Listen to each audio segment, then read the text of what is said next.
All right, let's talk about the absolute heart of all our devices, the processor. I mean, have you ever stopped to wonder why the chip in your gaming PC is this total power-hungry beast, but the one in your phone just kind of sips battery and still feels super snappy? Well, it's not magic, I promise. It actually comes down to two completely different ways of thinking, two design philosophies, and today we're going to break them down. Look, we've all been there, right? This quote from a student on Reddit getting ready for their OCR exams, yeah, that probably feels pretty familiar to some of you. Topics like computer architecture can seem crazy complex, but trust me, by the end of this, you're going to have a really solid grip on it. So, this is the big question we're tackling today.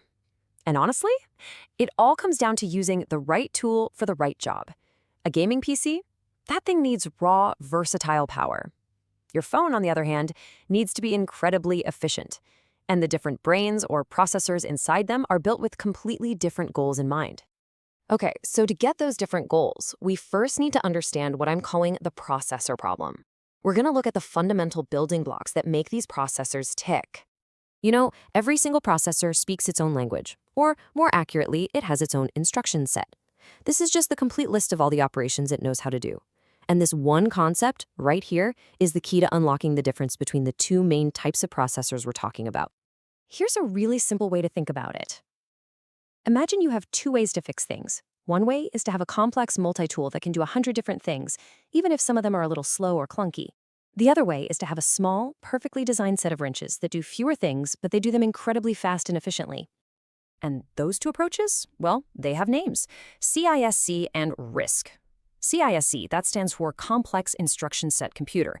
That's our multi-tool. It uses a huge library of complex commands. Then there's RISC, the Reduced Instruction Set Computer.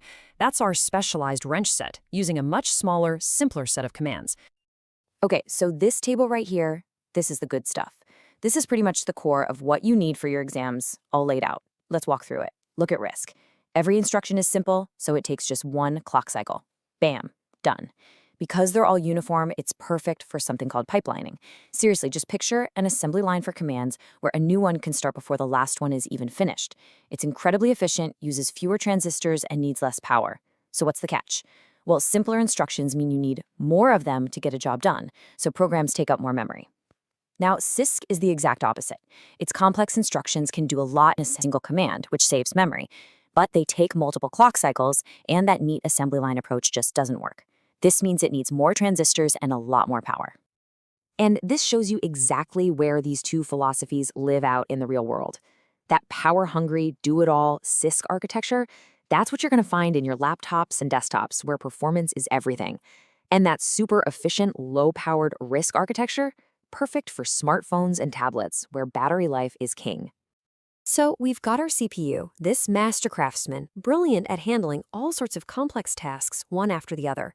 But what happens when the job isn't complex, but is instead just mind-numbingly massive and repetitive? Exactly. For some jobs, you don't need a single brilliant craftsman.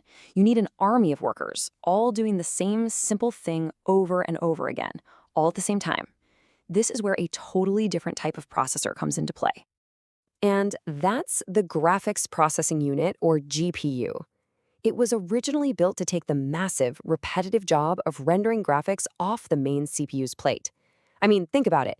Every single pixel on your screen might need the exact same calculation done to it. That is the perfect job for an army.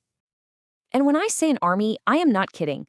While a really powerful CPU might have, 8, 16, maybe 32 cores, a GPU has hundreds or even thousands of smaller, simpler cores. Now, they aren't as smart or as versatile as the CPU cores, but there are just so many of them. It's this brute force parallelism that is the GPU's superpower. But the story of the GPU doesn't just stop with gaming.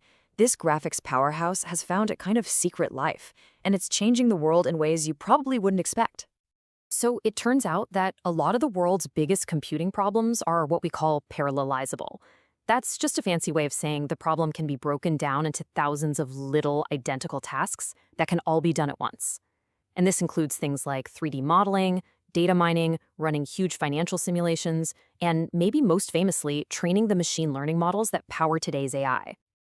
This whole secret life of the GPU really shows us the most important rule in modern computing. It's not about choosing a CPU or a GPU, it's about teamwork. The most powerful systems use different types of processors together, which brings us right to the idea of a multi-core system. And this leads us to what is now the standard for pretty much every device you own, the multi-core system. It just means having a single processor chip that has more than one core inside. This lets the computer work on multiple things at once, a process called parallel processing. So here's how it works in a nutshell. A big complicated task comes in, the system is smart enough to break it down into smaller, more manageable chunks. Then it assigns each of those chunks to a different core, and they all work on their piece of the puzzle at the same time.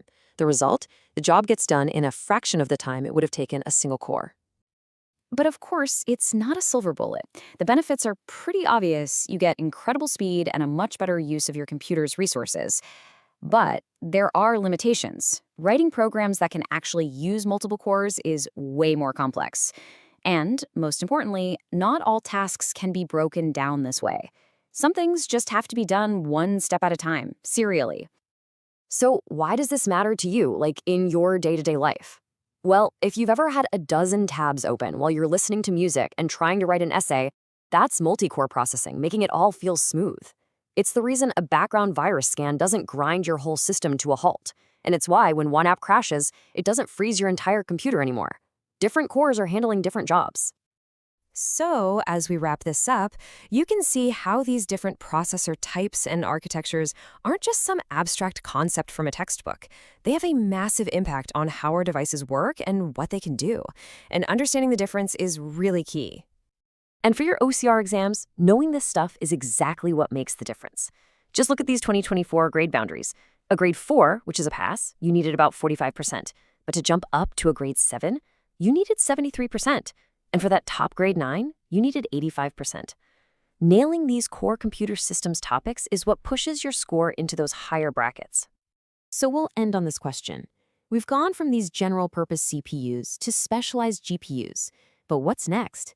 As we try to tackle things like training massive AI and simulating molecules, are we going to see even more specialized chips? Things like Google's TPUs, or maybe even processors that try to mimic the human brain?